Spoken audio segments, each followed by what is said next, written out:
Más de 200 millones de estadounidenses están llamados a las urnas para las próximas elecciones presidenciales de noviembre, pero el resultado puede depender de tan solo unas decenas o cientos de miles de votos. Y es que los votos de los electores de 7 de los denominados estados bisagra tendrán mucho más peso que los de los demás. Para analizar esto, el día de hoy le damos la bienvenida a nuestros analistas. Nos acompañan Orlando Avendaño, periodista de Voz.us y analista político. Está también con nosotros Daniel Chang, analista político desde Washington, D.C. y Al Santos, analista político. Bienvenidos y, por supuesto, estamos a 3 semanas ya de lo que son estas elecciones presidenciales. Quedan escasas 3 semanas.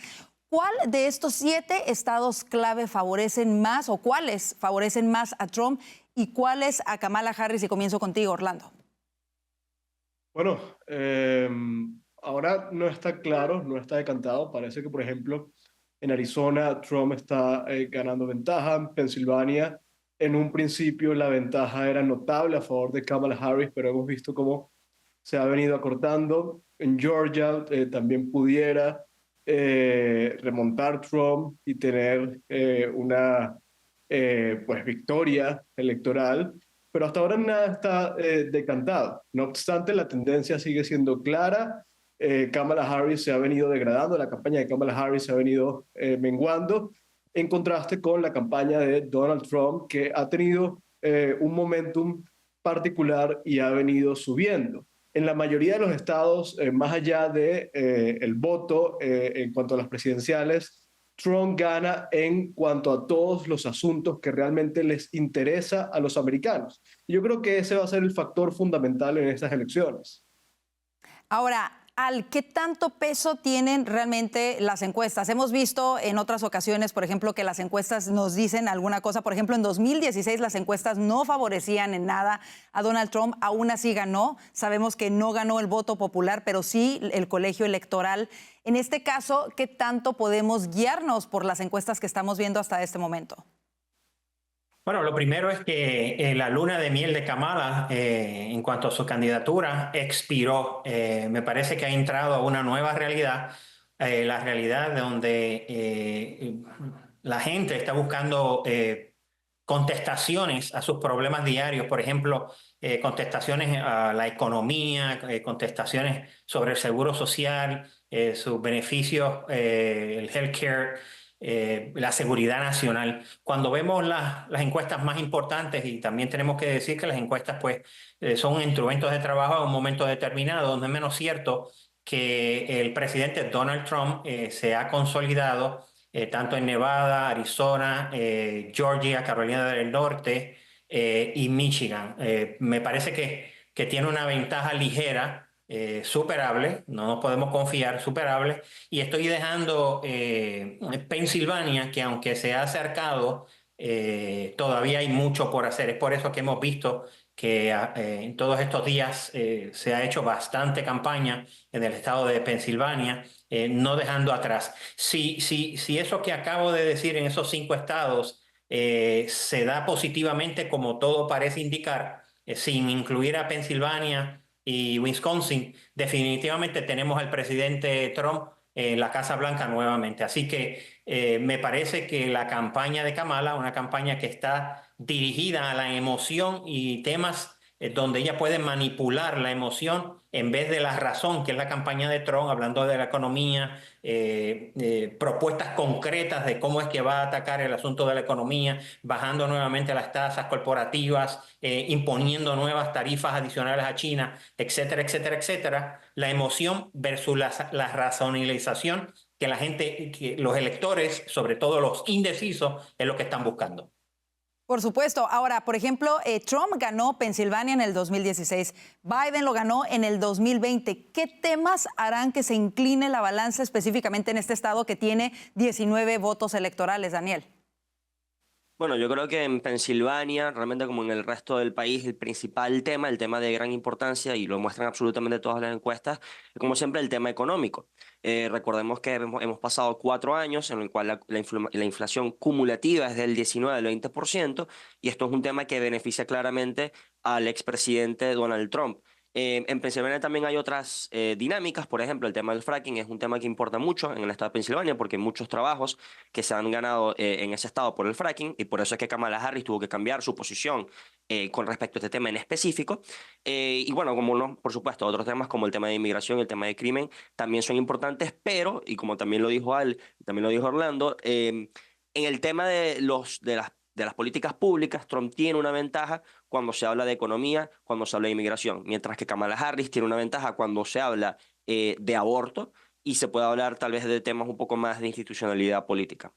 Ahora, hemos visto también en las encuestas, y lo comentábamos incluso el día de ayer, que Trump tiene más el apoyo de los hombres. En este caso, algunas encuestas favorecen a Kamala Harris en el voto de las mujeres, quizá específicamente por este tema del aborto. Kamala Harris está haciendo algo, su campaña, para precisamente ganar el voto de los hombres. Había lanzado Hombres por Kamala la semana pasada. Ayer da a conocer una agenda específicamente dirigida hacia los hombres afroamericanos, en donde, entre otras cosas, les ofrece $20,000 en préstamos no retornables que no van a tener que regresar, protección a sus inversiones en criptomoneda y otras cosas más. ¿Cómo puede una campaña justificar lanzar una agenda racista, una campaña que se ha quejado tanto del racismo y que señala a su oponente político, en este caso el expresidente Donald Trump, como divisor, de supuestamente promover el racismo? ¿No es esta campaña dirigida exclusivamente a los hombres afroamericanos racista de alguna manera? ¿Y cómo lo pueden justificar, Orlando? No, es un despropósito por donde se le mire. Yo creo que es insultante para las comunidades negras. La campaña que anunció en las últimas horas Kamala Harris parte de tres suposiciones de los hombres negros de las comunidades, que por un lado que son pobres, por otro lado que no son lo suficientemente inteligentes para cuidar sus inversiones, y por el otro lado que son marihuaneros. Esa es precisamente la agenda con la que pretende persuadir al voto negro. Yo creo que eso no funciona. Creo que más bien genera el efecto contrario, creo que es insultante. Sí. La propuesta de, por ejemplo, ofrecer estas ayudas para inversiones con un perdón prácticamente absoluto de $20,000 solamente a hombres negros, eso es algo sin sentido. Nuevamente, partimos del escenario hipotético en la que una persona que no sea negra solicite esto y va a ser rechazada únicamente por su color de piel. Por Esto es supuesto. inconstitucional. Por supuesto. Me encantaría saber también rápidamente, antes de que pasemos al otro tema, ¿qué piensan ustedes de ello, Al? Bueno, sí, yo creo que demuestra que está abriendo nuevamente la brecha racial. Usted no extiende puentes, no cierra esa brecha, creando otro problema adicional y haciendo clases, separando las clases, en este caso, ¿ves? Trayéndole unos beneficios adicionales o comprando esas conciencias a base del color de la piel, en este caso de los negros. Me parece a mí que en dónde queda el resto de la población, lo están mirando, son electores también, en vez de proporcionar políticas que sean asequibles para todo el mundo, accesibles para todo el mundo, para todos los ciudadanos por igual, lo que hace es reabrir y expandir esa brecha en asuntos raciales. Nos parece despreciable. Y no solamente eso, sino que también, al ser cuestionada, ella sigue diciendo que se tiene que analizar estos fondos para reparaciones a descendientes, afrodescendientes de esclavos. Daniel, ¿cómo lo ves? A mí me parece que evidentemente las ópticas son bastante desesperadas por parte de la campaña de Kamala Harris, entregar algo que básicamente es cambiar dinero por votos.